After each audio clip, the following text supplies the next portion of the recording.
that the failed part number is invalid, we ask that you please check that because you probably typed in the wrong part number. So this is a coil tubing assembly, and so once you get the correct part in there, you can put it in there, and that's going to immediately show you your price. This is what you guys will get reimbursed at Johnstone for this coil, $299. Invoice number is not required. We know you guys buy your parts and equipment from us. We're only going to require this again if you're doing that 12-month part warranty. Then we're going to ask for the invoice on the original part, but otherwise, invoice number is optional. You can add up to 10 parts. I know this says required, ignore it.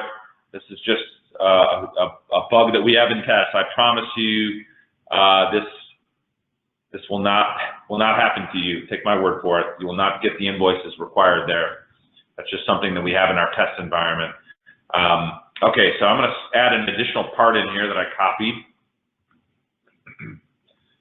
This is a transformer, and I want you guys to also keep in mind that the replaced part sometimes is going to be different than the failed part. The service part's typically going to have an S or something designated at the end of it, so there you go. I've got my transformer and my coil there, my sum of my two parts. I click next, go to the next section. I can hit the trash can there if I needed to delete a part.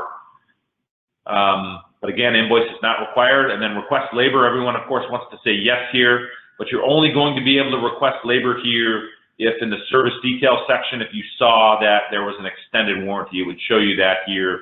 It would show you that if the homeowner, in fact, had a contract. If he doesn't have a contract, then obviously you cannot request labor, and so, you know, this is more just going to be for the part reimbursement, and that's everything to complete the claim there. And so I can type in notes here. There's a couple of options. I can do finish later if I wanted to save the claim for later. I can attach a document, so you can hit the attachment here and you can attach any file that you would like as long as it's 4 megabytes or smaller in size. If you want to cancel it for some reason, you can. You can hit sections of the warranty, and you'll be able to review each section that you entered in to just kind of double check that the information is correct, that you have the right branch of Johnstone, your correct contractor. All of the information here from the 7 sections that we put in are good, and then you just hit submit. And we should get a message here, hopefully that this claim is approved, and you'll get an immediate response with a claim number. And once your claim is approved, you don't need to take any further action on it. You only need to take action if the claim is rejected, and make sure that you resubmit it within 15 calendar days, or if it needs a document, you'll need to provide that to us within 30 calendar days from today's date. Good news here, the claim is approved. All the information is going to show here. It's going to show your the homeowner's information, your Johnstone branch, your contractor's information here, and all of the information related to your claim. As I mentioned, the following week we would pay this. So once we pay this claim, you can actually come back into the claim and look at it and go to payment details, and it will show you the credit memo, the amount paid, the reference number, and the date that it was paid to. If there was any labor paid out on this, it will show you the labor check as well. You can also type in notes here to ask us any questions or try to communicate anything to us. And if the claim is in review for any reason, let's say it was in a document review and it said, please provide a service invoice, you could hit choose file here under the attachments tab, and you can provide an uploaded document here as well. So any file that you would like to, or multiple files rather, you can upload those. So that's how you do a warranty. To search your warranties, you can go to claim search. This is a pretty comprehensive search. It'll pull up all of your most recent claims here. You can see here that this Johnstone store has several that are pending pay. You know, claims from the previous week, they're going to be paid. It's also got a couple of that are rejected. So you may want to go, what happened with this claim? It's rejected. Let me see why. Not eligible for unit exchange. So something went wrong here, and you can hit resubmit claim here to resubmit it and make any changes to it. So this is where you can come in here to search your claims. It's a pretty good search too. You can search by your claim number if you know it, your reference number, or serial number. That's probably the easiest way to search. And even 2 years from now, if you type in a serial number, it will pull up all of the repairs that have been done on that particular serial number here. You can also look at the type of claims that you have. You say, I want to look at my my claims that are in approved status. It'll show you your claims there as well. So if you had any finished later claims, you would find those by going into saved claims. That'll this will put where, like, we call them like rough draft claims. This is where those claims will go. So I want to start a claim from entitlement to show you guys how that works, and then we'll go through an assure agreement. So that'll get us to about the top of the hour, and then I'll unmute your lines and let you guys ask any questions that you may have. So we're going to now start a warranty from entitlement. So I'm going to, and I didn't capture the serial number. That was silly on my part, so bear with me while I search for that serial number. Let's see here. Here we go. I thought this was it, maybe. Here we go. Yeah, Mr. Homer Simpson, famous character. All right, so I'm going to put in the serial number, and there's my model air handler verified there. And so I'm going to type in Simpson here, Mr. Homer, and hit search. And you can see here now that Homer has 10-year parts through 2029, and he also has an extended warranty. So that's good news there. So this will always give you guys real-time information of what the warranty is of the unit before you tell your contractor what he or she should do. So we highly encourage you guys to start your claims from entitlement. What's great about this too, as you're going to see here when I hit start a claim, is that it's going to fill that information in for me so I don't have to type it in again. So it'll save you a little bit of time as well. But if I type in here Jones and I hit search, it's now knows that it's not the original homeowner, so it's still under warranty if Mr. Jones lives there now, but he just has general 5-year parts coverage until 2024. I'm going to put in Mr. Simpson's name here. And we do give you guys the benefit of the doubt here, so if you spell the name wrong, like Sin, S-E-N, it's going to still pull it in for you. If you do it as Simpson, it'll still give it to you there. Simpson, I think, will still work too. So, you know, Simpson's easy. Nobody's going to mess that up. But if it's a last name that's, perhaps from a different country and your contractor or you are keying it in wrong, we're going to give you guys the benefit of the doubt that if you have it mostly right, we're going to show you the full registered coverage there. So that's not going to be an issue here. So we'll just hit put Simpson in there since that's obviously correct, and I'll hit start a claim.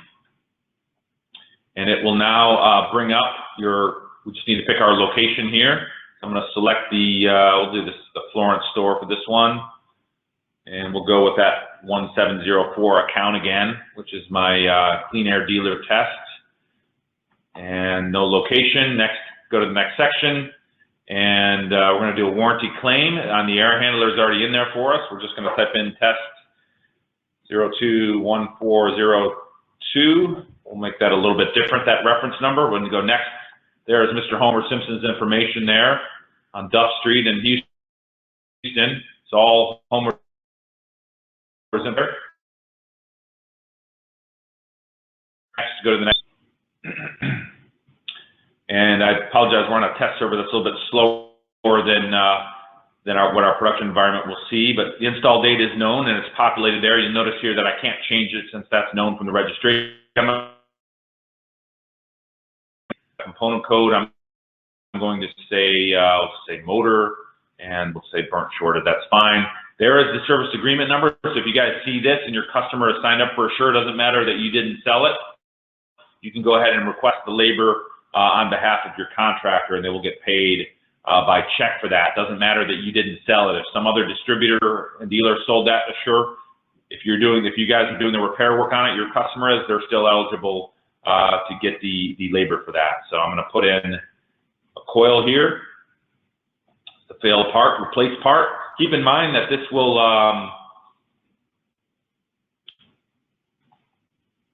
it's strange there, it didn't require me the invoice there, so that was good. Which you're not required to provide the invoice, as I mentioned. So, and then we're going to request labor here. So our customer has signed up, and look at that. He's got a $90 rate. He's a lucky guy. So at 3.5 hours for changing that coil, he's going to get $315 plus $100 for refrigerant, totaling $415. So Johnstone, you guys in this claim would get the part amount of $406.56. So we're always going to pay that to you guys by credit memo, but in this case, the labor would pay to your contractor by labor check. You are not responsible for paying your contractor the labor. We at Goodman will mail the labor check to him, after the claim is approved, and the following week once it processes for payment. So you guys are not responsible for doing anything with the labor to pay your contractor, and it will all detail here in the claim summary. Once it goes to payment, we'll show you one line for the credit memo, which will be your parts paid electronic by credit memo, and then the check for labor will be paid, of course, by paper check, and it'll be sent directly to this Clean Air Dealers account in Virginia here. Okay, I wanted to quickly go through an Assure extended warranty, go to extended warranty purchase, and then we'll be right around the top of the hour, and I wanted to let you guys ask any questions that you may have for me here as it relates to anything that we've covered today. I know it's been a lot of information, so I'm going to pick Johnstone Cincinnati. So the extended warranty purchase, this is very different because your customer has to be signed up for Assure in order to purchase their extended warranty, and they have to have the little green symbol next to their name.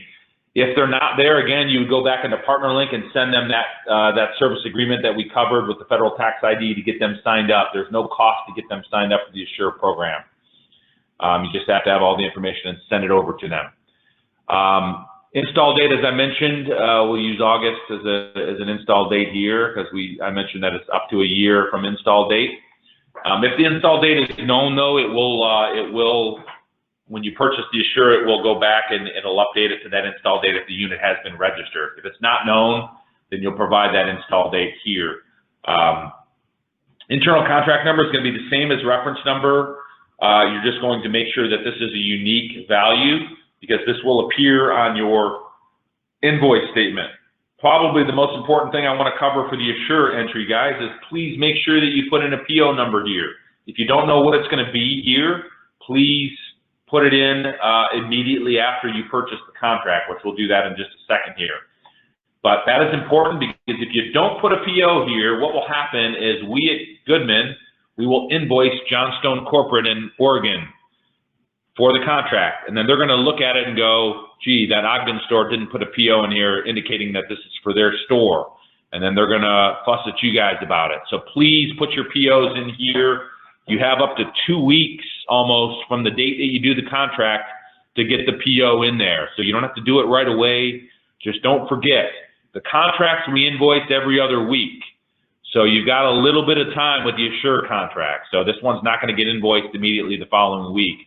It'll be, almost 2 weeks later. But please make sure that you get your PO in as soon as you can so that it indicates the correct, Johnstone store there. So, we'll just say JS002, we'll say invoice 01. I'm just making something up here, obviously. So I'm going to grab a serial number, a couple of serial numbers here for the Assure purchase. So I've got my ASX Outdoor Amana unit, and you can pick the plans here. So I'm going to pick, and if your customer is signed up for the tier discounted plans, those plans will appear there as well. If you guys are interested in getting your customers signed up for tier, you can talk to Cecilia about how to do that, and those plans will appear in promo as red. Otherwise, you can just pick the 10-year labor non-transferable plan, and it will show you your price there. This is just a test cost. I think the real price for this is actually $239. Don't quote me on that, but I think this is just showing here for test reasons. But it will show you what your plan price is that you're paying for each of your plans that you select. I'm going to grab a second serial number here, which is going to be a furnace. So an Amana furnace, 96%, and I'm going to select a 10-year, I'll just go ahead and pick the promo furnace plan here for $189, and I'm good to go there. You can add up to 10 serial numbers. Just make sure that each serial number is per the same install. So you could, have for a homeowner, obviously you could have a condensing unit, furnace, coil times 2, right? If you had